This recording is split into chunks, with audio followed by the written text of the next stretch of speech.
There's an old story about a gardener who spent decades planting the most beautiful flowers anyone had ever seen. Every morning before the sun rose, he walked through his garden, trimming leaves, watering the soil, pulling weeds before they could spread. People admired his work. They would stop by the fence and tell him how lucky he was to live surrounded by so much beauty. One day, a young traveler asked him, "Which flower is your favorite?" The old gardener smiled, but instead of pointing to the roses or the lilies, he led the traveler to the far corner of the garden.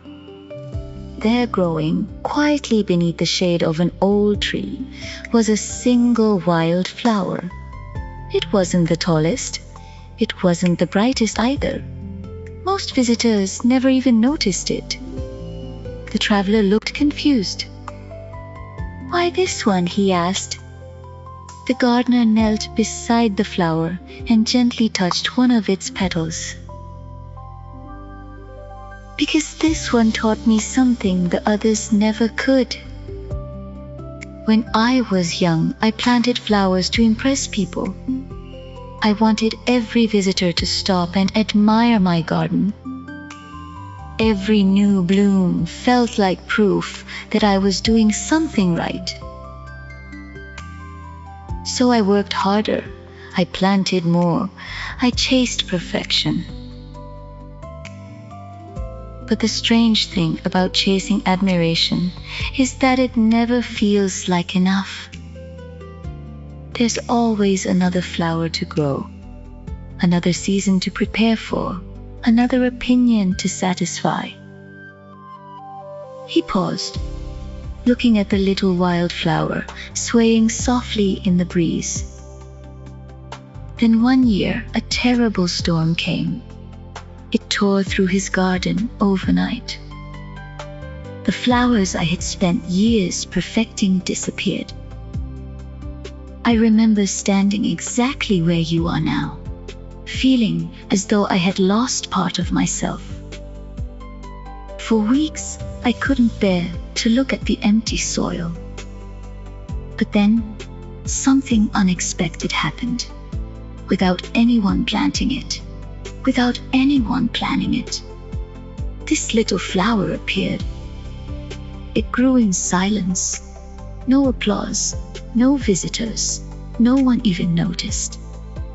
And yet, every morning, it simply turned towards the sun. The gardener smiled. The tiny flower reminded me that life was never asking me to be extraordinary every single day. It was only asking me to keep growing. The traveler stood quietly. The old man continued, "You know what changes as you grow older? You stop measuring your life by how many people admire your garden, and you begin measuring it by how peaceful it feels to walk through it. You stop asking, 'Do they see me?' and begin asking, 'Do I recognize myself?'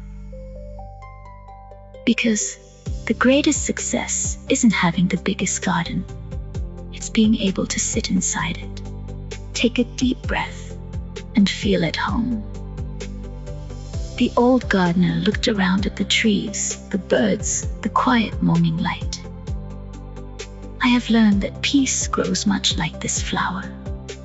It doesn't arrive because the world becomes quieter. It arrives because the heart does. And perhaps that's one of the greatest gifts of growing older. You discover that the life you have been searching for was never waiting somewhere else. It was waiting inside the moments you kept rushing past. The peaceful morning, a familiar smile, a cup of tea held in both hands, the sound of birds before the world wakes. These are not ordinary moments. They are reminders that life has been gently offering you enough all along. Perhaps wisdom isn't collecting more. Perhaps wisdom is finally noticing what has always been there.